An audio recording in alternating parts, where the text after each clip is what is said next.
tous. Merci d'être avec nous ce matin pour ce second séminaire web organisé par la Fédération Générale des PEP.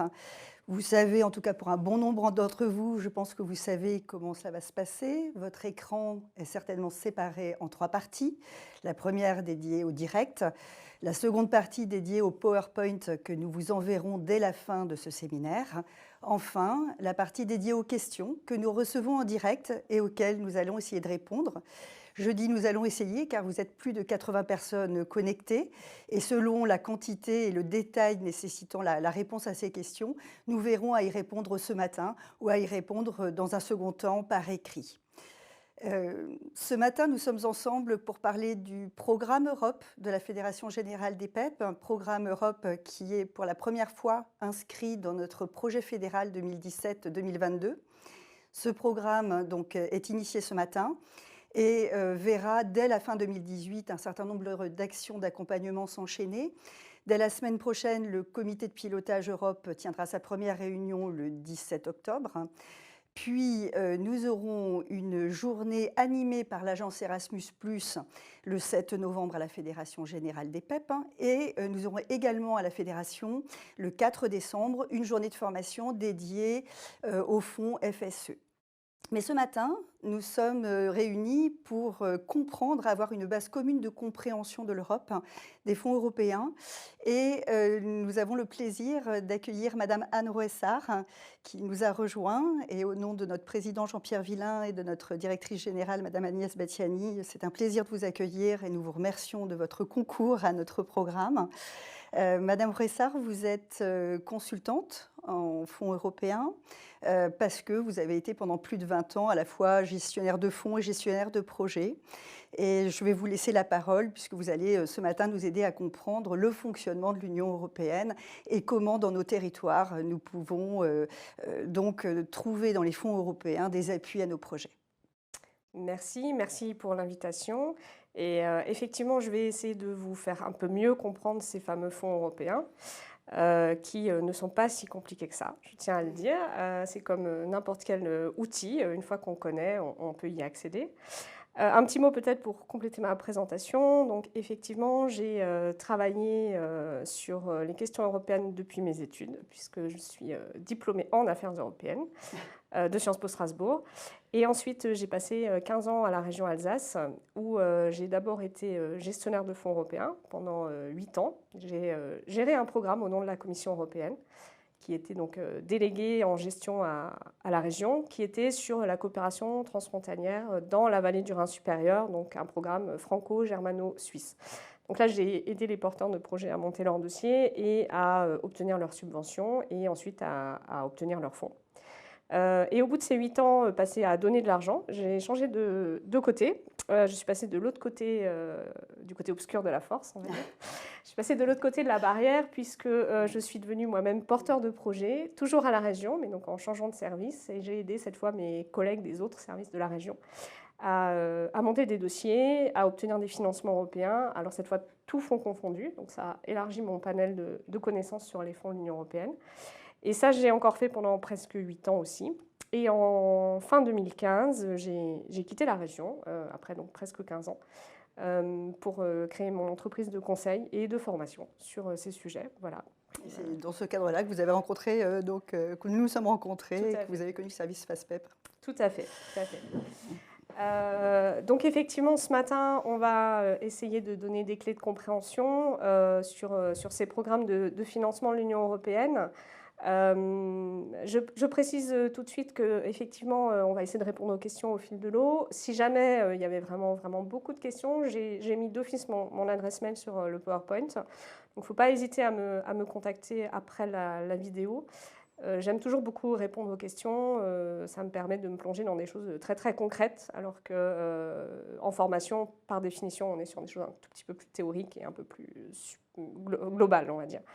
Voilà, donc le programme de ce matin est le suivant. Je vais vous faire une introduction qui va donner des éléments de cadrage. Il y a quelques grands principes à connaître sur les fonds européens et c'est important de les avoir en tête pour comprendre ce qui est finançable et ce qui n'est pas finançable, ou en tous les cas qui va nécessiter d'être retravaillé pour pouvoir rentrer dans le cadre imposé par les fonds européens. Voilà. Donc ça, c'est vraiment très, très important. Ensuite, je vous donnerai quelques éléments toujours de cadrage sur les montants, les interlocuteurs, le type de thématique, etc., etc. Et ensuite, on va balayer les 3 principaux programmes qui peuvent intéresser les PEP. Tout d'abord, ce qu'on appelle les programmes sectoriels. Donc, Erasmus, dont vous avez parlé tout à l'heure, c'est un programme sectoriel. Donc, je vais vous expliquer leur spécificité. Ensuite, je vous parlerai des fonds structurels. Alors, c'est souvent ce qu'on connaît le mieux quand on est un porteur de projet français. On connaît le FSE, on connaît le FEDER, parfois le FEADER, le Fonds de développement rural. Donc voilà, donc je vais vous les représenter un petit peu, les remettre dans le contexte, expliquer leurs différences et qui les gère, surtout qui les gère et qui contacter. Et puis, je ferai un focus sur les programmes de soutien à la coopération qui sont ouverts à tous les territoires, pas uniquement aux territoires frontaliers, parce que c'est toujours intéressant de travailler avec ses voisins ou avec des partenaires européens. Et puis, on terminera avec quelques éléments de compréhension, de montage de dossier, mais vraiment très, très rapidement, pour donner des clés un peu plus concrètes. Voilà ce qui est prévu ce matin, donc c'est parti. Alors, tout d'abord, donc, comprendre nos programmes européens. On va commencer par la première question qui est « Pourquoi faire ?» À savoir ces fonds européens, ce qu'il faut bien retenir sur les fonds européens, c'est que l'Union européenne n'a pas de compétences sur toutes les thématiques. C'est-à-dire qu'il y a un certain nombre de sujets qui, en tant que tels, ne sont pas éligibles aux fonds européens. Ou alors, il faut les retravailler. Il faut les retravailler pour qu'ils rentrent dans la thématique qui serait de la compétence de l'Union européenne. Et en l'occurrence, sur la période actuelle, on est sur la mise en œuvre d'une stratégie définie au niveau de l'Union européenne qui s'appelle la stratégie Europe 2020. Cette stratégie, elle sert de base à toutes les politiques publiques de l'Union européenne depuis 2010 et à tous les financements dont je vais vous parler aujourd'hui. Donc c'est vraiment important de comprendre cette approche stratégique et de mettre les mots-clés dans vos dossiers. Et en l'occurrence, ces mots-clés sont simples. La stratégie Europe 2020, elle vise à ce que l'Union européenne connaisse une croissance intelligente, durable et inclusive à l'horizon 2020. Donc, en détail, ça veut dire quoi? La croissance intelligente, c'est le soutien à tout ce qui est innovation, recherche et connaissance au sens large. Une économie de la connaissance, hein, c'est un terme un peu à la mode, mais c'est vraiment ça. Donc la croissance intelligente, on est vraiment sur la question du positionnement de l'Union européenne dans le monde, dans la concurrence mondiale face à d'autres États, etc. La croissance durable, bon, ça c'est plus facile, c'est la durable au sens qu'on connaît le mieux, c'est-à-dire développement durable, développement efficace, développement respectueux de l'environnement, donc une croissance durable, et puis une croissance inclusive, donc très très mauvaise traduction de l'anglais, inclusive, mais on comprend à peu près ce que ça veut dire. On va beaucoup parler au PEP, puisque notre projet, c'est bien l'inclusion. Voilà, c'est ça. Disons que l'adjectif inclusif, il est un peu bon. Mais en tous les cas, l'idée, c'est que cette croissance de l'Union européenne ne doit laisser personne au bord du chemin et en l'occurrence, faire en sorte que l'Union européenne connaisse une croissance qui se fasse dans le respect de la cohésion sociale et territoriale de l'Union européenne. Pourquoi j'insiste sur cette stratégie Europe 2020? Parce que vos projets, à un moment ou à un autre, vous devrez faire le lien avec cette stratégie. À savoir qu'il faudra démontrer que le projet que vous voulez faire financer par l'Union européenne peut contribuer à cette stratégie. Si vous ne faites pas cette démonstration-là, ça sera beaucoup plus compliqué d'expliquer pourquoi l'Union devrait vous financer vous et pourquoi l'Union devrait financer ce projet. Donc ça, c'est vraiment fondamental. Et également, le deuxième tiret que j'ai mis sur ma diapo, toutes les thématiques ne sont pas éligibles. Alors si, dans l'absolu, on pourrait faire tout financer par l'Union européenne, mais il faut faire un lien avec la croissance intelligente, durable et inclusive. Vous allez voir, ce n'est pas compliqué, mais il faut retenir ça, vraiment c'est important. On peut faire adopter beaucoup de choses et faire financer beaucoup de choses par l'Union européenne, mais il faut vraiment montrer qu'on contribue à sa stratégie. Voilà. Cette stratégie, elle se décline en indicateurs. Alors je ne vais pas passer les 8 indicateurs que j'ai indiqués là. Juste pour expliquer par contre que la notion d'indicateur et d'évaluation de l'impact, c'est vraiment très très important au niveau européen. Le projet européen est contesté depuis des années, en ce moment particulièrement, mais depuis des années, et donc la Commission passe son temps à se justifier et à expliquer que ce qu'elle fait c'est bien et que ça sert à quelque chose et qu'elle a un impact sur la vie des citoyens et sur les territoires, etc. Et donc, notamment sur les financements de l'Union européenne, il faut démontrer cet impact. Donc, il faut évaluer quelles réalisations vous allez effectuer avec le financement qu'on vous accorde au démarrage, et puis ensuite mettre des chiffres, mettre des indicateurs, ça s'appelle renseigner ces indicateurs dans votre rapport d'activité. Je donne un exemple très concret. Si vous financez un projet qui a pour but le retour à l'emploi de certaines personnes, eh bien, vous devrez, au démarrage du dossier, dire voilà, j'estime que je vais suivre ou former ou accompagner, etc., 10 personnes. Ces 10 personnes, il y aura 60% de femmes et 40% d'hommes, pour telle et telle raison que vous expliquez dans le dossier. Et à la fin du projet, au bout des 1 an, 2 ans, 3 ans, les projets européens vont de 1 à 5 ans en général. 5 ans, c'est rare. Donc, voilà. Au bout des 3 ans, vous direz, ben voilà, j'avais prévu 10 personnes et en fait, j'en ai suivi 12, mais il y en a 2 ou 3 qui ont arrêté en cours de route. Donc au final, j'ai un indicateur de 90% d'atteinte de mes objectifs. Voilà. Donc cette approche chiffrée, elle est très très importante aussi parce qu'elle va avoir un impact sur la mise en œuvre du projet et qu'il faut bien la garder en tête dans le suivi des projets et définir des indicateurs qui soient faciles à suivre déjà. Mais aussi qu'ils soient pertinents. C'est-à-dire que quand on finance une action d'échange entre des jeunes, par exemple, il faut se dire, c'est quoi l'impact? C'est quoi que je veux qu'ils fassent? C'est quoi qu'ils en retirent au bout du compte? Qu'est-ce que l'Union européenne pourra dire? J'ai financé quoi? J'ai financé quoi? J'ai financé des échanges entre 10, 20, 30 jeunes. Voilà. Donc, des indicateurs chiffrés, c'est vraiment fondamental et la question de l'évaluation de l'impact est vraiment fondamentale. Et ça, c'est en lien avec la stratégie Europe 2020. Deuxième élément de cadrage à retenir pour les porteurs de projets européens, c'est que nos programmes européens, ils sont pluriannuels. Tous les programmes de l'Union européenne sont sur 7 ans. C'est ce qu'on appelle la période de programmation. C'est tout simplement parce que le budget de l'Union européenne étant très très compliqué à négocier à 28, depuis déjà une trentaine d'années, on adopte ce qu'on appelle un cadre financier pluriannuel, qui est en fait un cadrage du budget sur 7 ans. Donc on dit sur 7 ans, on va dépenser X milliards d'euros. Et ensuite, année par année, on peut évidemment adapter, ajuster, faire des transferts d'une ligne à une autre, etc. Mais les grandes lignes sont calées pour 7 ans. En ce moment, donc, on est sur la période 2014-2020. Et ça, c'est très intéressant pour les porteurs de projets parce que ça veut dire qu'en ce moment, vous pouvez lire des programmes qui sont donc mis en œuvre depuis déjà presque 4 ans et qui vont durer encore 3 ans, on est fin 2018, qui vont durer encore quelques années. Je précise tout de suite, la période de programmation 2014-2020, c'est la période d'engagement budgétaire.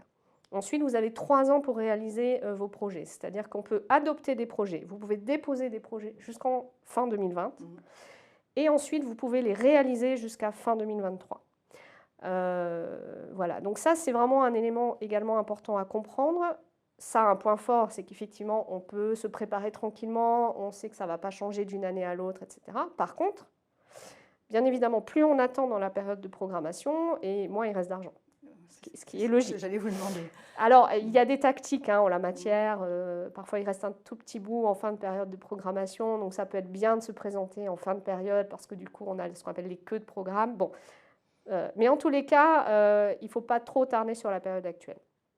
La deuxième chose par rapport au programme pluriannuel, c'est qu'on est déjà en train de préparer la période 2021-2027. Ça veut dire que si vous n'êtes pas prêt là, maintenant, tout de suite, à déposer un dossier sur les programmes actuels, vous pouvez vous dire, je me laisse le temps d'attendre que les règlements et les budgets 2021-2027 soient adoptés, ce qui devrait intervenir normalement au plus tard début 2020, mais on connaît déjà les grandes lignes. Et puis du coup, ça veut dire qu'en 2021, quand les nouveaux programmes commencent, eh bien, je suis prêt, je suis dans les starting blocks et je dépose tout de suite au premier appel à projet ou au premier comité de programmation. Voilà sur cette notion de période de programmation qu'on entend beaucoup. C'est la période de prog, voilà, c'est la programmation. C'est notre jargon. Comme dans tous les métiers, il y a des jargons.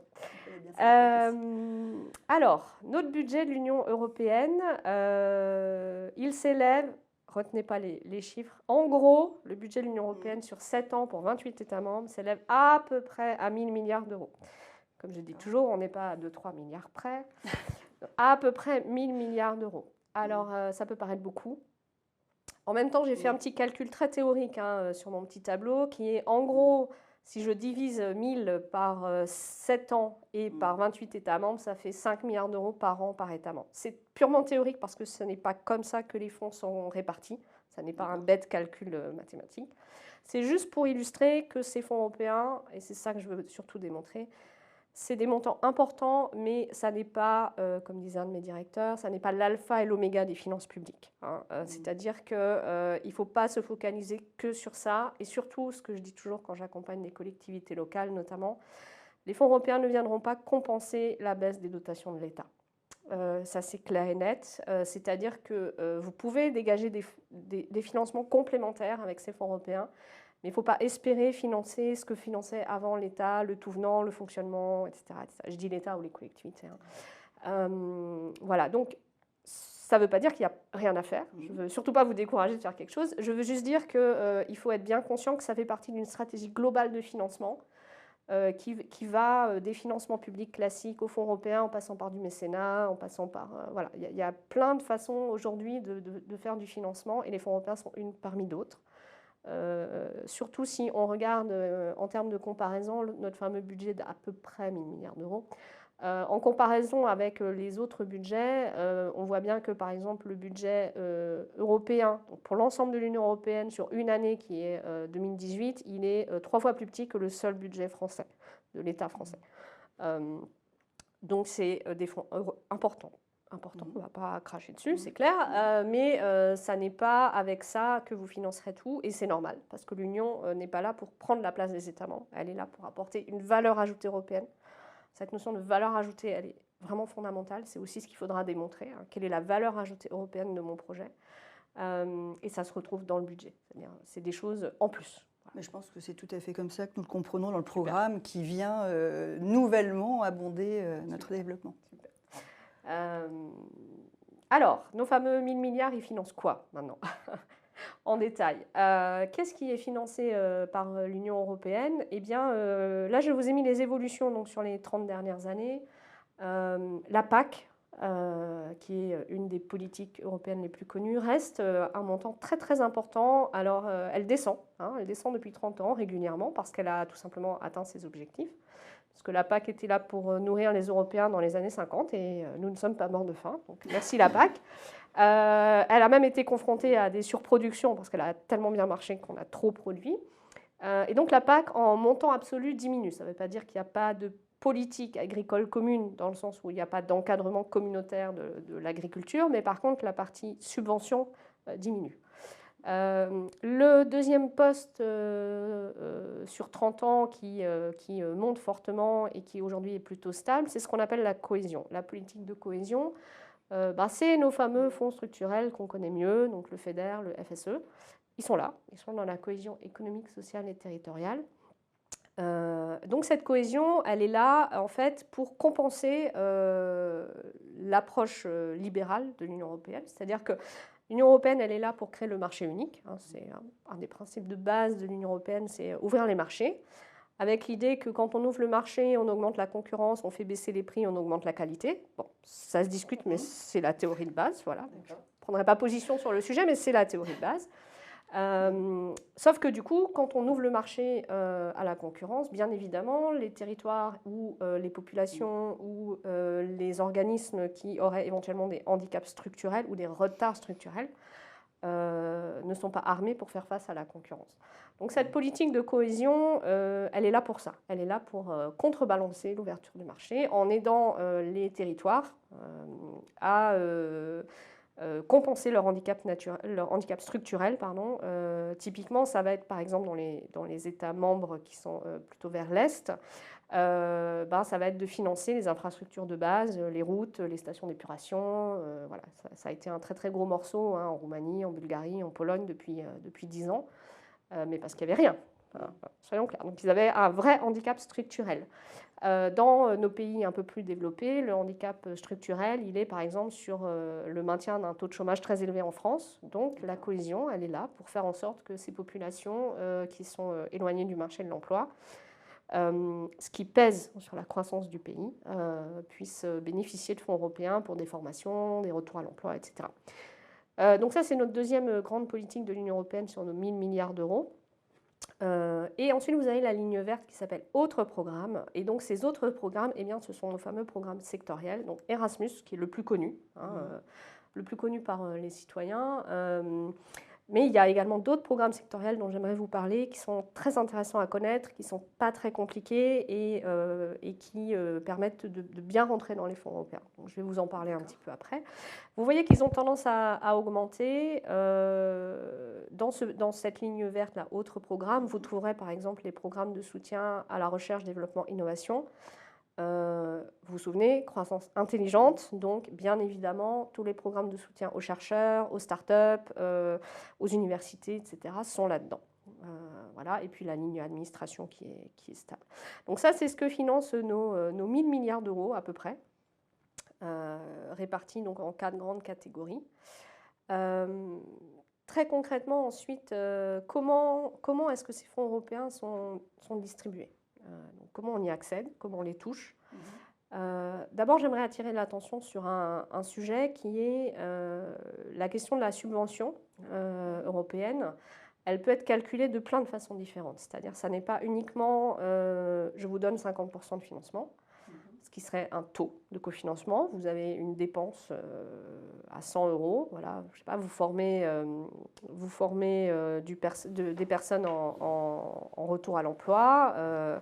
Ça vous coûte, je sais pas, 1 000 euros par jour de formation, 60 personnes formées, ça fait 60 000 euros. Et on vous donne 50% de cofinancement européen. Okay. Un taux de cofinancement. Deuxième option possible, c'est un montant forfaitaire.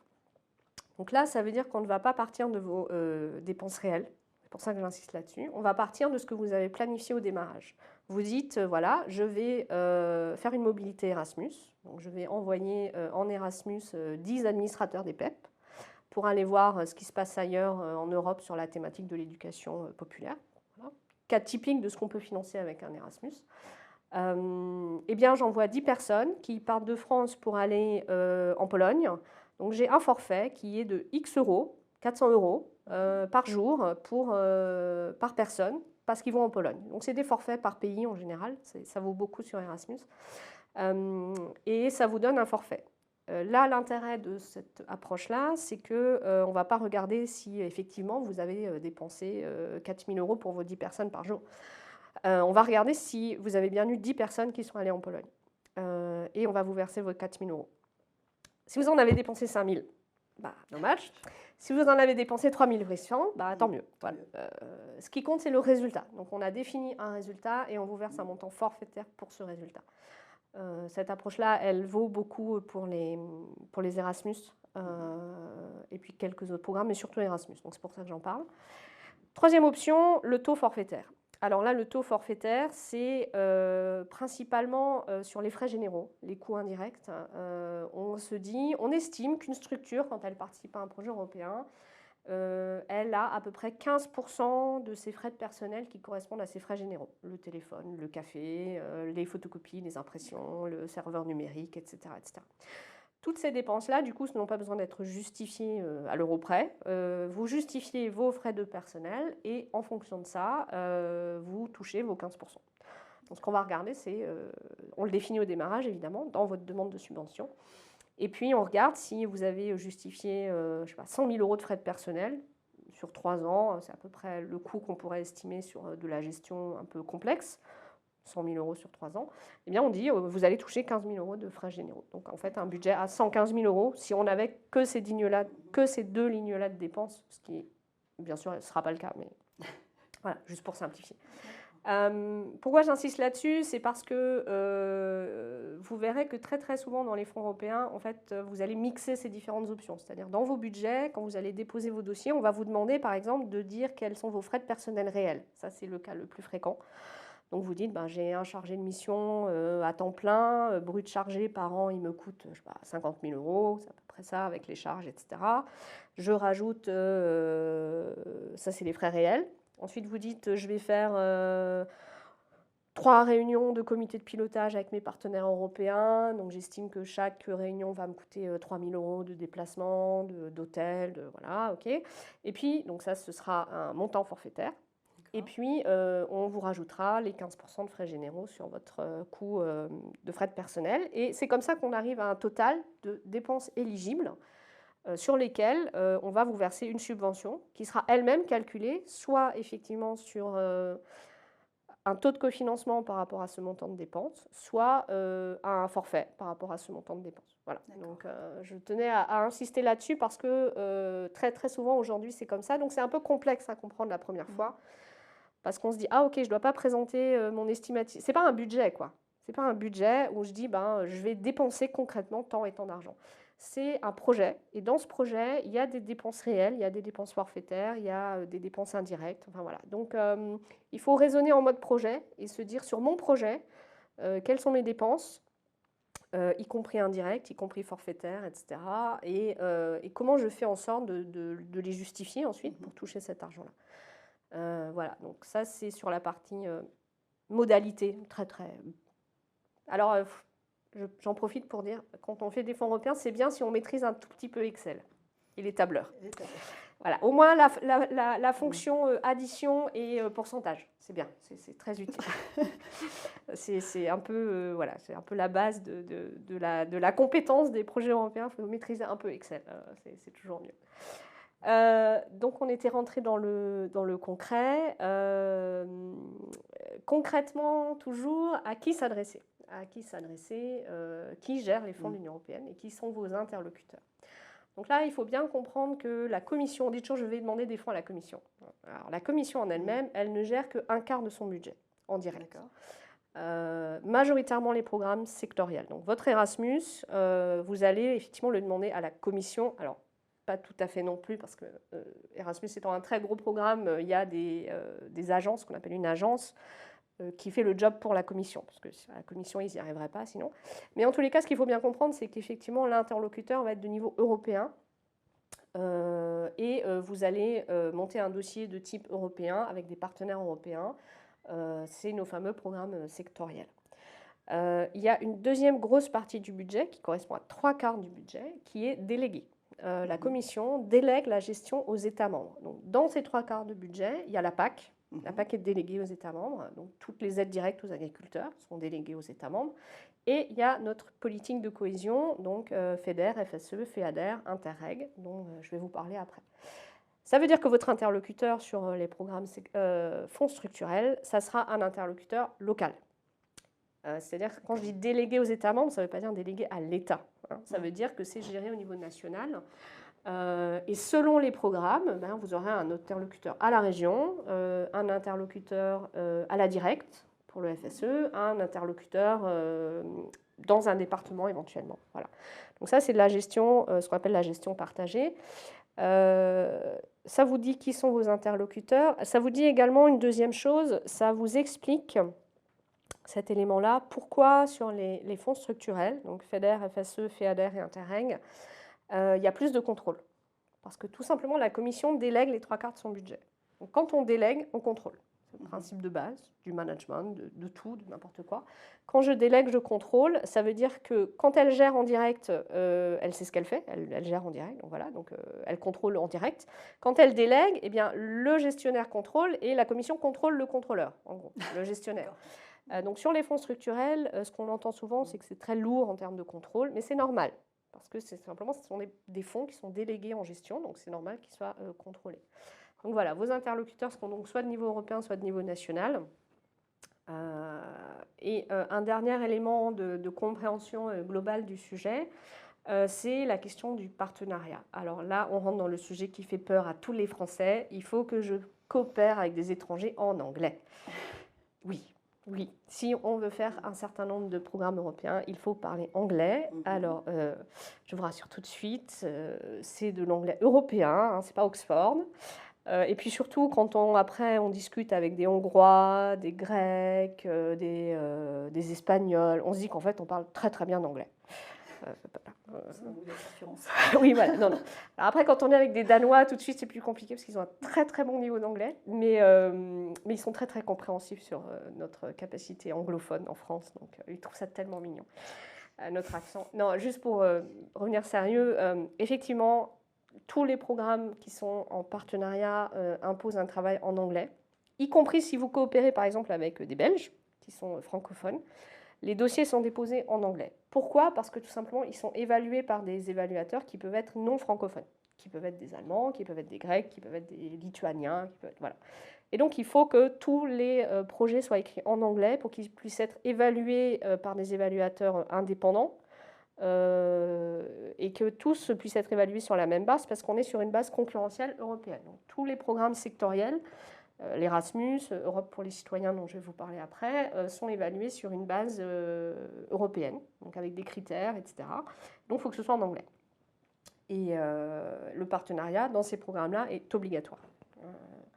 Donc l'idée, c'est bien sûr qu'on force les gens à coopérer entre eux avec nos financements, mais surtout, on crée une communauté européenne d'esprit, de pratique, on va voir ce qui se passe ailleurs qui peut être intéressant, et on revient, on met en œuvre voilà, des choses qu'on a vues ailleurs, etc. Et donc, avec ces financements sectoriels, l'idée, c'est bien d'obliger les gens à coopérer entre eux. Voilà.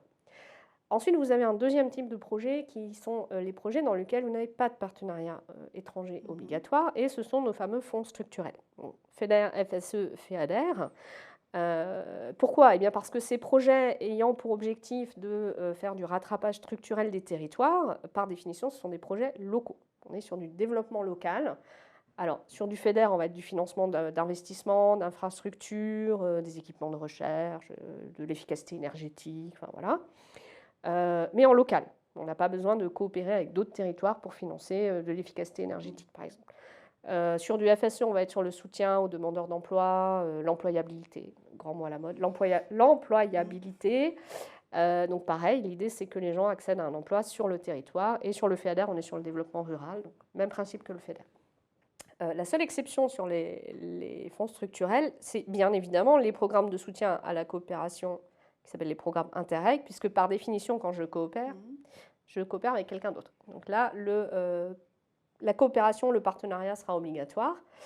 L'idée étant sur ces programmes Interreg d'aider les régions, notamment frontalières, à compenser l'ouverture des frontières. Parce qu'en fait, quand vous êtes en zone frontalière, jusqu'à maintenant, vous étiez en bout de course, en bout de territoire national. Quand on ouvre la frontière, d'un seul coup, vous avez tout un marché ou tout un marché de concurrents qui s'ouvre. Et donc, l'idée, c'est de faire du développement local transfrontalier. Et donc, les Interreg sont des fonds structurels. Mais par contre, effectivement, le partenariat, dans ces cas-là, est obligatoire. Donc, ce qu'il faut retenir sur ces deux types de projets, c'est qu'il n'y a pas un meilleur projet qu'un autre. Il ne faut pas se bloquer sur l'aspect anglophone. Vraiment, c'est de l'anglais européen. Donc, c'est de l'anglais basique. Il faut pouvoir échanger, il faut pouvoir communiquer en réunion, mais franchement, ce n'est pas hyper compliqué. Et il ne faut vraiment pas se bloquer là-dessus, parce que c'est trop dommage, parce qu'il y a vraiment de l'argent et des choses intéressantes à faire aussi sur les programmes sectoriels. Alors peut-être avant d'avancer dans votre exposé, on a une question qui est: si quelqu'un n'a pas du tout d'expérience en matière de projet européen, par quoi faut-il commencer à votre avis? Alors, je dirais, il faut essayer il y a deux aspects. Sur l'aspect programme sectoriel, la situation idéale, c'est d'essayer en fait de rentrer dans un projet en tant que partenaire, de petit partenaire. C'est-à-dire que sur les projets sectoriels, on fonde ce qu'on appelle un consortium de partenaires. Et souvent, ce sont des gens qui se connaissent déjà un petit peu, qui ont déjà travaillé ensemble, mais ils sont très, très demandeurs de nouveaux entrants, parce qu'il faut démontrer la valeur ajoutée européenne de leur projet. Donc, s'ils font la même chose que ce qu'ils faisaient déjà avant, forcément, il n'y a pas de valeur ajoutée. Il faut que ça soit un peu innovant. Donc, du coup, sur les projets sectoriels, il est assez facile de rentrer dans un consortium pour déposer un nouveau dossier. L'intérêt de ça, c'est que vous êtes porté, quoi. Vous suivez le mouvement, vous avez des partenaires qui connaissent l'administratif, qui connaissent les règles, qui ont déjà coopéré ensemble, qui savent gérer des réunions interculturelles, etc. Donc ça, c'est vraiment le cas le plus simple pour faire un projet sectoriel, un Erasmus, typiquement. On peut trouver des gens sur son territoire qui ont déjà fait des Erasmus, une école, une association, voilà, une collectivité éventuellement, qui a déjà fait un Erasmus, et alors on se glisse entre guillemets dans le consortium. Sur les fonds structurels, il y a des projets et des programmes qui sont assez simples d'accès avec des petits montants. Je pense notamment sur le FSE, il y a une mesure qui s'appelle les micro-projets associatifs, qui permet de financer des projets jusqu'à 23 000 euros, sur lesquels, par définition, le dispositif d'accompagnement est renforcé. Parce que justement, c'est pour permettre l'accès aux fonds européens à des structures qui n'en auraient jamais fait. Donc ça, c'est une très très bonne porte d'entrée. Surtout, il ne faut pas hésiter à solliciter les interlocuteurs locaux sur les fonds structurels qui sont là pour ça, qui sont souvent, on appelle ça des guichets uniques ou voilà, des guichets d'aide, ou voilà. Des cellules techniques, bon, il y a plein de noms, mais l'idée en tous les cas, c'est que dans les régions, dans les départements, dans les services de l'État, vous avez vraiment des gens qui sont là pour vous aider. Donc, il ne faut pas du tout hésiter à les solliciter et même en général, ils sont plutôt contents de pouvoir expliquer les règles et pouvoir donner un coup de main. Donc, voilà, il ne faut vraiment, vraiment pas hésiter. Souvent, les gens hésitent en se disant ah, je ne suis pas sûre, mon projet il n'a pas l'air super bien, je ne vais même pas les contacter. En fait, il ne faut pas se priver. Au pire, on vous dit non. Oui, tout à fait. Au pire, on vous dit ben non, on nous aide. Ça ne rentre pas, c'est pas éligible, ou bien on n'a plus d'argent sur cette ligne, ou bien que sais-je, mais au moins on a essayé, quoi. Et en fait, souvent, on va vous dire bah oui, mais, ou alors non, mais oui. Ok, mais si tu fais ci ou ça, ou si tu te rapproches de telle ou telle autre structure, ou si tu revois un peu ton budget. Voilà. Et en fait, souvent, il y a moyen vraiment de faire des choses en contactant les gens. Donc, pas hésiter. Et bah, c'est bien, ça va avec ma conclusion provisoire du coup. Donc j'ai donné les éléments de cadrage et ce que je veux surtout que les personnes qui nous écoutent retiennent, c'est que des fonds européens, il y en a plusieurs sortes. Il y a les programmes sectoriels, les fonds structurels. Ils ont chacun leurs avantages, chacun leurs inconvénients. Il ne faut pas se limiter à ceux qu'on connaît le mieux parce qu'ils sont gérés en local, qui sont les fonds structurels. Souvent, c'est vers ceux-là qu'on se tourne et on ne sait même pas qu'il en existe d'autres. Maintenant, vous savez. Et puis surtout, on n'ose pas en se disant il faut un partenariat étranger, il faut que je parle en anglais. Et en fait, ce n'est pas plus compliqué qu'autre chose. Il faut juste connaître les règles. Après, le choix du programme dans lequel on va s'engager va dépendre de plein de critères. Qui vont être quel type d'action est éligible, quelle est la date de l'appel à projet, est-ce que je serai prêt ou pas, est-ce que j'ai une capacité de trésorerie suffisante, est-ce que je suis associée déjà avec d'autres partenaires étrangers éventuellement. Enfin voilà, il y a plein de critères qui rentrent en ligne de compte et il n'y a pas un meilleur programme qu'un autre. Voilà. D'accord. Ok. Alors, on a ensuite un rapide focus sur les programmes sectoriels, mais vraiment rapide, parce que vous avez cette journée-là sur Erasmus, qui est vraiment le programme qui va beaucoup vous intéresser. Juste pour rappeler donc, que nos programmes sectoriels, c'est un quart du budget de l'Union, donc c'est quand même pas mal. Alors oui, le gros focus est clairement fait sur les programmes d'innovation et de changement climatique, mais malgré ça, il y a plein de choses qui sont ouvertes aussi à d'autres thématiques. Donc voilà. Ce qu'il faut retenir, c'est que par définition, programme sectoriel, ça veut dire programme thématique. Donc en fait, vous avez un programme par thématique. D'accord. Donc le programme Europe créative, ça va être le programme culture média. Le programme LIFE, c'est le programme environnement-climat. Le programme Erasmus, c'est éducation-formation au sens large. Donc, un programme, une thématique. Voilà, c'est le principe de base des programmes sectoriels. Alors que les fonds structurels, c'est un territoire, plusieurs fonds, mais avec une approche développement local. Donc, voilà. Donc, il faut avoir ça un peu en tête pour comprendre. La troisième spécificité de nos programmes sectoriels, c'est que donc, il faut un partenariat européen obligatoire. Je viens d'en parler. Également, en termes de dépenses éligibles, la priorité est donnée à l'immatériel, c'est-à-dire qu'on va financer majoritairement des échanges, des mobilités, etc. Alors, on peut réaliser des choses. Oui. Par exemple, si on monte un Erasmus qui a pour but de monter, par exemple, une formation sur une thématique citoyenneté, on va avoir un livrable matériel. On va avoir un webinaire, on va avoir un livret, on va avoir un guide pédagogique, une conférence, que sais-je. Mais majoritairement, on ne va pas financer de l'infrastructure. L'infrastructure est majoritairement financée dans les fonds structurels par le FEDER et le FEADER. Ça, c'est vraiment important à retenir également.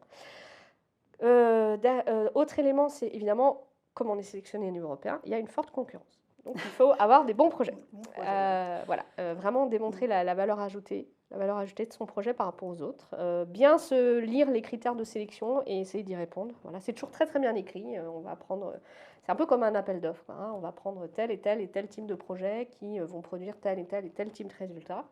Ok, ben est-ce que j'y réponds ou est-ce que j'y réponds pas? Et si vous n'y répondez pas, c'est même pas la peine de déposer, quoi. Parce que de toute façon, il y en a d'autres qui, eux, y répondront. Et comme il y a beaucoup plus de demandes que de fonds, par définition, vous ne serez pas pris. Également, un élément important sur les programmes sectoriels, c'est qu'ils fonctionnent par appel à projet. Donc, c'est exactement comme un appel d'offres en marché public. C'est-à-dire, la commission écrit, voilà, j'ouvre un appel à projet, il est ouvert de telle date à telle date. On va sélectionner tel type de projet, tel critère, on va obtenir tel résultat, etc. Et attention à la date limite impérative, elle est vraiment impérative. C'est-à-dire que quand on vous dit vous devez avoir déposé en ligne pour telle date à 12h GMT, qui est l'heure de Bruxelles, par chance celle de France aussi, c'est pas 12h01. C'est vraiment très très important. Moi j'ai connu plein de très bons projets qui ont été retoqués sur une bête histoire d'heures de dépôt. Donc vraiment ça c'est important. Et donc ça veut dire qu'il faut vraiment avoir pris le temps de le faire en amont. Voilà. De se dire, bah, ok, ma date limite c'est ça, qu'est-ce qu'il faut remplir comme conditions, y compris techniques, hein, comment je fais pour déposer en ligne, ok, est-ce que la plateforme fonctionne, est-ce que mon ordinateur est bien connecté, enfin voilà, il faut vraiment anticiper cet aspect très très basique, mais vraiment j'ai connu des gens qui m'ont dit, dommage, on n'a pas pu déposer parce que le serveur a bugué, ouais, c'est dommage, voilà. Et également le dernier point sur lequel je voulais insister, c'était les règles de financement sur les programmes sectoriels, parce que ça va faire la différence avec les fonds structurels. Premier élément très important sur les programmes sectoriels, on vous verse une avance. On vous verse une avance de subvention qui va vous permettre d'engager vos premières dépenses. Cette avance varie de 30 à 80% de la somme. D'accord. Alors bien sûr vous êtes en partenariat, donc voilà, mais chacun touche à un petit quelque chose. Et ça, c'est fondamental parce que sur les fonds structurels, ce n'est pas le cas. Sur les fonds structurels, sur le FEDER, le FSE, le FEADER et Interreg, vous dépensez d'abord et vous touchez après. Donc, du coup, vous avez une problématique de trésorerie sur les fonds structurels. Sur les programmes sectoriels, ce n'est pas le cas. Donc, on fait des avances. Et également, le deuxième élément qui est intéressant sur les programmes sectoriels, c'est que, comme j'expliquais tout à l'heure, on va vous verser majoritairement des forfaits, des taux forfaitaires, des montants forfaitaires, etc. Donc ça veut dire qu'en pièce justificative de dépenses à produire, il y en a beaucoup moins que sur les fonds structurels, où on va contrôler toutes vos dépenses, mais vraiment toutes vos dépenses. Et chaque dépense doit être justifiée par une pièce justificative. Donc ça fait beaucoup de papier. Alors que sur les programmes sectoriels, ce qu'on va regarder, c'est votre tableau récap, vos livrables, est-ce que vous avez atteint les résultats, etc. Et puis, éventuellement, on pourra venir auditer sur place vos pièces dans votre compta, etc. Mais de façon aléatoire. Enfin, ce n'est pas obligé. Moi, j'ai connu des projets où on n'a pas du tout été audité. Voilà, on a juste envoyé notre tableau récapitulatif et notre rapport d'activité. Voilà. Et ça, c'est un vrai plus par rapport aux fonds structurels qui ne sont pas aussi simples en la matière. Je vais vous faire un focus sur un programme que j'aime beaucoup pour commencer, puisque c'était la question. Donc, comment commencer?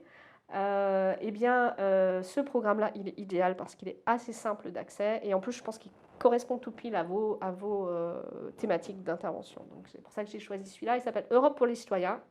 Il mérite d'être clair. La thématique, c'est la citoyenneté.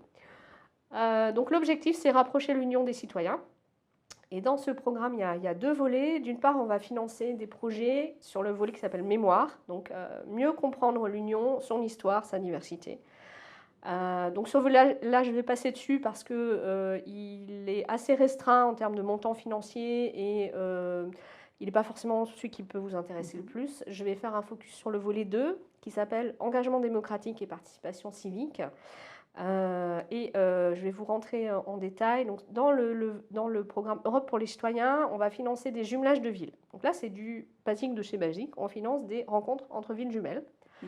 Donc, quand je dis ville, bien évidemment, si votre commune ou donc c'est une ville au niveau français, donc c'est majoritairement des communes, parce que la notion de ville en Europe, c'est autre chose, mais voilà. Donc, typiquement, une association locale PEP pourrait être associée à ce genre de choses. Donc, c'est une subvention maximum de 25 000 € pour financer maximum 21 jours de rencontres entre 2 à 4 partenaires, représentant 2 à 4 pays différents. Sur ces jumelages de villes, on a des cas très très intéressants où par exemple vous avez effectivement 2 comités de jumelage en partenariat avec la commune à chaque fois, qui ont obtenu une subvention de 10 000 à 12 000 euros pour financer donc la venue de l'autre ville jumelle, pour venir débattre. Par exemple, j'ai un très très beau projet en la matière, c'est débattre des migrants. Et en l'occurrence, c'est un partenariat entre une ville française et une ville allemande. Et donc, ils ont fait venir les Allemands pour discuter des migrants, parce que vous savez que les Allemands ont accueilli beaucoup de migrants. Et côté français, ils ont organisé une exposition photo sur cette thématique.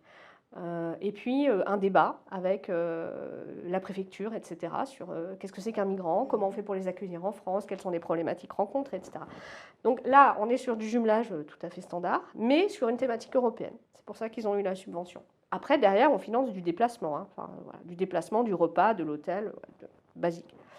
Le deuxième sous-volet qui peut être intéressant dans le jumelage de villes, c'est les réseaux de villes. Et là, on est sur des choses un peu plus importantes. La subvention peut aller jusqu'à 150 000 euros pour des projets de 18 mois maximum, donc 1 an et demi. Et là, il s'agit de coopérer entre... Alors, quand on dit ville, une fois de plus, la notion de ville, ça ne veut pas dire seulement commune. C'est pour ça que je précise. Ça peut tout à fait être un lycée, la médiathèque et puis une association locale type PEP qui travaillent ensemble dans leur pays avec d'autres partenaires sur des thématiques de citoyenneté. Et la citoyenneté, c'est vaste, hein. La citoyenneté, ça peut être plein de sujets. Ça peut être la co-construction des politiques publiques, ça peut être le futur de l'Europe, ça peut être préparer les élections européennes, ça peut être... Enfin, vraiment, la citoyenneté, on peut y faire plein de choses.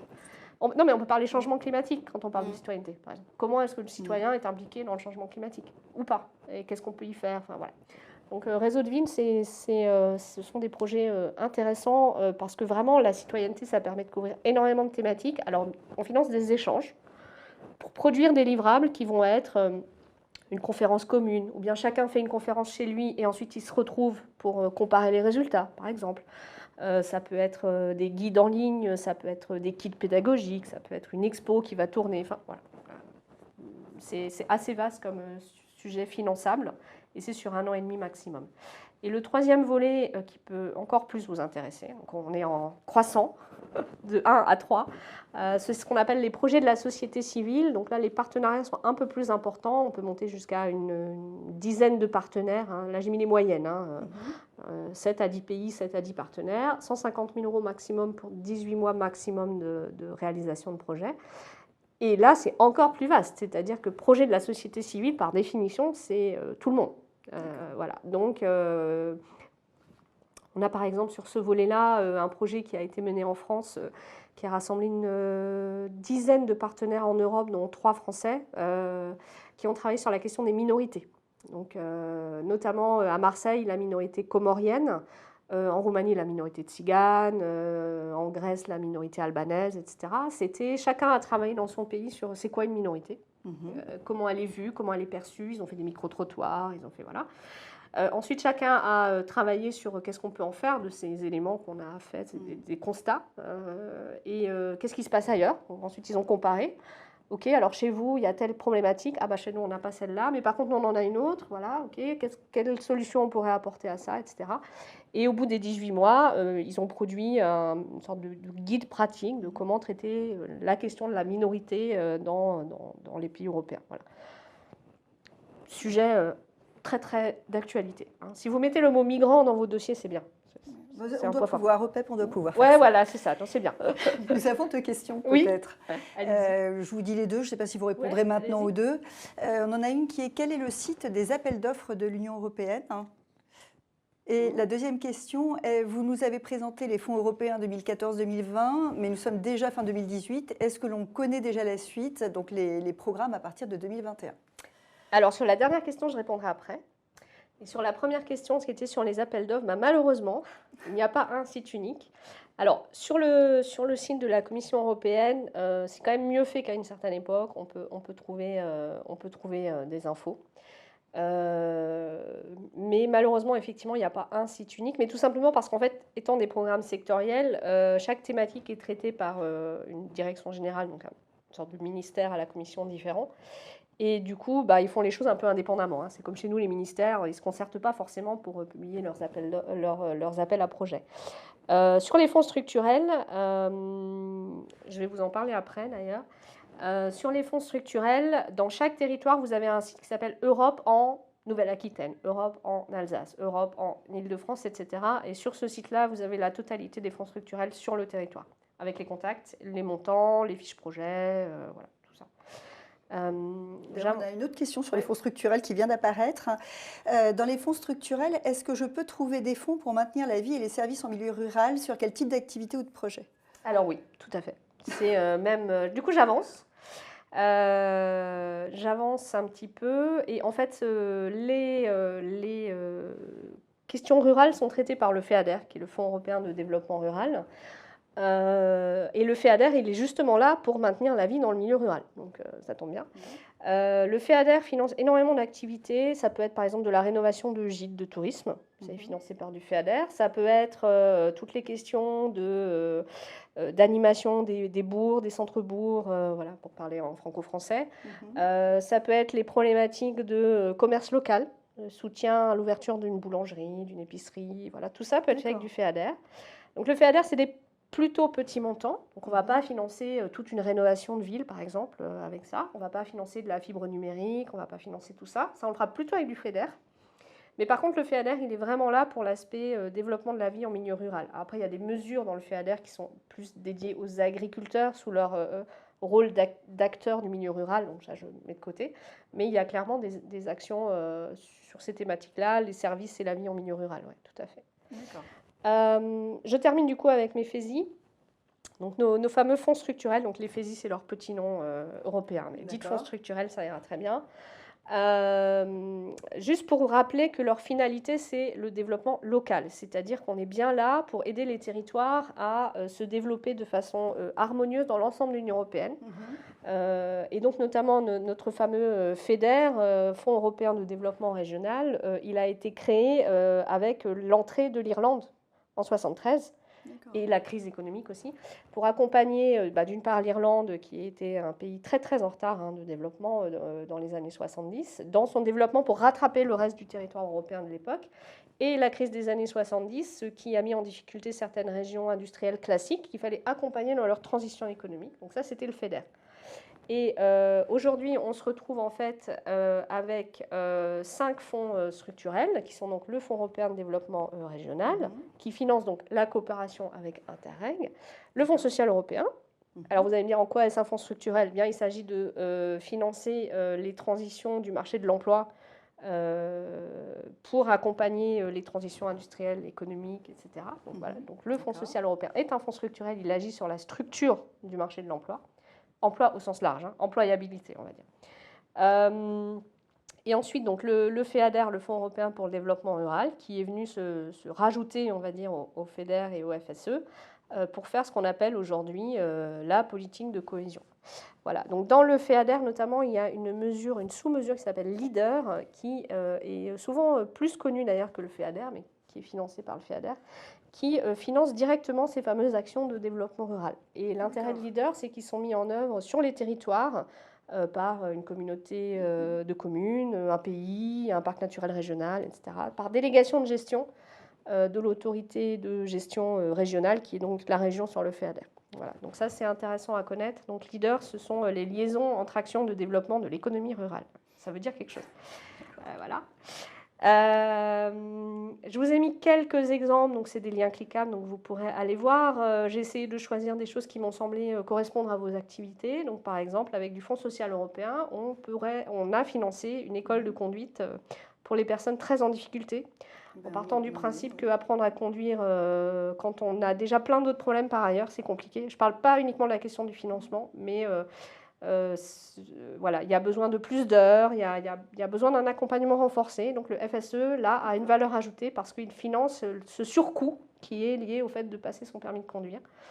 Surcoût pour ces personnes en difficulté. Avec du FEADER, on peut financer par exemple voilà, un café-épicerie en région PACA, en zone rurale, vous irez voir. Et alors sur le FEDER, je n'ai pas vraiment trouvé d'exemple sur lequel il y a des vidéos, donc, parce que il n'y a pas toujours des vidéos sur tous les sujets, mais je me suis dit que ça pourrait être intéressant pour vous de savoir ça. Le FEDER travaille beaucoup sur la question du climat et du changement climatique, et notamment de l'efficacité énergétique et de la rénovation énergétique. Et j'imagine bien que vous avez des bâtiments dans les PEP, voilà, qui ont besoin éventuellement d'être rénovés du point de vue efficacité énergétique. Et donc, il y a moyen d'avoir vraiment de l'argent du FEDER sur ces thématiques-là. Donc, ça veut dire que dans votre rénovation, il y a peut-être une partie qui ne sera pas éligible. Je ne sais pas, la mise aux normes, par exemple, handicapé, ne sera pas forcément éligible. Par contre, au moins la partie énergétique, vous pouvez avoir 30, 40, 50% de cofinancement sur la partie énergétique. Donc ça, après, c'est des calculs qui se font au moment où vous faites vos devis de travaux, etc. Ça se calcule. On dit, OK, je te prends telle partie de ta facture et pas telle autre. Voilà. Mais il y a vraiment beaucoup d'argent sur ce sujet du changement climatique, ce qui est vraiment une priorité. On a une nouvelle question qui est arrivée. Dans les mobilités des différents programmes, comment les personnes en situation de handicap sont prises en compte? Y a-t-il une prise en charge complémentaire? Oui. Alors, vous verrez ça en particulier quand vous verrez Erasmus, mais effectivement, on vous pose d'ailleurs la question dans les formulaires. Est-ce que vous avez des personnes en situation de handicap ou qui nécessitent des accompagnements complémentaires? Il y a notamment ce qu'on appelle dans le jargon les JAMO, les jeunes avec moins d'opportunités. Les JAMO, ouais, voilà, les JAMO. Et donc, dans les formulaires Erasmus notamment, on vous demande est-ce que vous avez donc soit des personnes en situation de handicap, soit des JAMO qui, du coup, vous donnent droit à une prestation, un complément de subvention, on va dire. Voilà, donc oui, c'est pris en compte, effectivement. Je voulais juste, parce que je vois l'heure qui passe, je voulais juste vous faire un focus, alors quand même là-dessus, sur la politique de cohésion. Elle est là pour renforcer la cohésion économique, sociale et territoriale. Donc bien évidemment, le paquet est mis sur les régions les plus en retard de développement. Le principe de base, comme c'est joliment dit là, c'est le niveau d'investissement est adapté au niveau de développement. Moi, je conclus en disant plus t'es pauvre, plus t'as d'argent. C'est moins joliment dit, mais au moins c'est clair. Donc voilà. Donc la France bénéficie de fonds, mais quand même la priorité est mise sur les pays les plus en retard de développement et également les RUP. Je crois que vous avez des gens dans les DOM. Donc voilà, il y a un peu plus d'argent également dans les DOM. On va retenir un principe de solidarité qu'on connaît bien au PEP. C'est ça, c'est ça. Alors pourquoi je voulais vous parler de ça? C'est parce que vous verrez du coup que dans certaines régions françaises, vous aurez beaucoup d'argent. Je prends la Réunion, par exemple. La Réunion a plus de 2 milliards d'euros de fonds européens, FEDER, FSE, FEADER, tout simplement parce qu'effectivement, c'est une région très en retard de développement par rapport à la moyenne communautaire. Donc ça, c'est un premier élément. C'est-à-dire que vous allez en Alsace, il n'y a même pas 300 millions d'euros. Voilà. Mais parce que le niveau de développement économique n'est pas le même. Et également un élément important, si un jour vous amusez à vous comparer entre vous, il ne faut pas vous étonner. Oui, il y en a qui vont avoir 50% maximum de fonds européens et d'autres auront 60, voire 85%. C'est lié à notre fameuse catégorie de région. Donc, dans les DOM, on a 85% de cofinancement européen sur les fonds structurels. Alors qu'en métropole, région plus développée, on va avoir 50% maximum. Donc c'est normal, il ne faut pas se dire qu'ils ont mieux travaillé, c'est normal. Et également, le troisième point, c'est qu'en fait, plus vous êtes riche, moins vous avez d'argent, et du coup, plus on vous oblige à le concentrer sur certaines thématiques. Donc l'innovation, recherche-développement, le changement climatique sur le FEDER. Ça va être vraiment des gros focus. Et il y a d'autres sujets comme par exemple le patrimoine culturel qui ne seront clairement pas ciblés par le FEDER dans les régions les plus développées. Alors qu'on pourrait le faire dans, par exemple, les DOM. On pourrait le faire financer. Et sur le FSE, c'est la même chose. Il y a certaines actions qui sont moins facilement finançables dans certains territoires, tout simplement parce qu'ils sont plus riches et donc on considère qu'on ne doit pas saupoudrer. C'est ce principe d'éviter le saupoudrage. Il faut concentrer les fonds sur certaines thématiques. Voilà, donc ça c'est pareil, il ne faut pas s'étonner qu'il y ait des choses qui soient éligibles à un endroit, comme vous êtes national, et pas éligibles ailleurs. C'est normal, c'est normal. On fait des programmes structurels qui sont basés vraiment sur les spécificités de chaque territoire. Les sectoriels sont européens, ils sont là pour apporter une valeur ajoutée européenne. Les structurels sont là pour aider chaque territoire de façon différente. Sur les principes, et vraiment j'insiste là-dessus, la question du remboursement nécessite de la trésorerie au démarrage. On connaît beaucoup de petites structures qui ne vont pas dans les fonds européens à cause de ça, ou pire, qui y vont et qui ont des difficultés après. Donc vraiment la question de la trésorerie Il faut savoir que quand vous déposez votre demande et le moment où vous allez commencer votre projet, vous faites vos factures, elles sont payées et vous les envoyez pour justification et contrôle. Et enfin, on vous paye. Il peut s'écouler plusieurs mois, voire un peu plus. Ça dépend de votre activité aussi, mais clairement, ça se compte en mois, quoi, hein. Et le deuxième élément également sur les dépenses dans les fonds structurels, c'est qu'il faut vraiment tout justifier. C'est pour ça que je le mettais en avant dans les programmes sectoriels. C'est beaucoup plus simple. Il faut être en capacité de tout justifier, mais on ne doit pas le faire tout de suite. C'est-à-dire on vous le fait, si on vous demande des pièces, vous montrez vos pièces. Mais dans les fonds structurels, il faut vraiment tout justifier, vraiment tout, garder toutes les pièces. Merci de cette précaution. Oui. Il nous reste 2 minutes. Oui, peut-être répondre à la dernière question. Qui était sur les fonds européens. Et oui, connaît-on déjà la suite, les programmes à partir de 2021? Oui, on connaît, mais ce n'est pas encore officiel. Donc, donc oui, on les connaît. Donc déjà, les bonnes nouvelles. Le budget européen va diminuer sans doute un tout petit peu à cause du Brexit, parce qu'on perd de l'argent, parce que les Anglais payaient plus que ce qu'ils touchaient. C'est pour ça qu'ils sont partis. Mais pas beaucoup. Donc déjà, le budget devrait rester quand même à peu près stable, on va dire. Deuxième bonne nouvelle, c'est que les fonds structurels vont rester pour toutes les régions, parce qu'il y a eu un débat sur est-ce que, étant un fonds qui est là pour les retards de développement, on devrait se concentrer sur les retards de développement. Donc non, tous les pays continueront à toucher des fonds structurels, y compris la France. Troisième bonne nouvelle, les programmes sectoriels vont augmenter, notamment l'Erasmus va doubler. On devrait passer à 30 milliards d'euros, donc ça, je vous laisserai le découvrir très prochainement. Alors maintenant, il y a aussi quelques mauvaises nouvelles. Puisque j'ai un budget stable et que j'augmente les programmes sectoriels, ça veut forcément dire que je diminue un petit peu le budget de la politique de cohésion, forcément. Oui. Et du coup, cette diminution des budgets de la politique de cohésion se fera notamment via une concentration encore plus renforcée sur certaines thématiques. Clairement, le changement climatique, clairement, l'innovation et le positionnement de l'Europe dans le monde, clairement, la question de l'employabilité au sens large. Thématique sur laquelle, a priori, vous êtes dessus, donc il n'y a pas de souci, quoi. Mais on va vraiment avoir encore plus une concentration des fonds sur ces thématiques-là. Tout ça, c'est bien sûr sous réserve des élections au Parlement européen au mois de mai et de la nouvelle commission qui sortira derrière au mois de septembre 2019.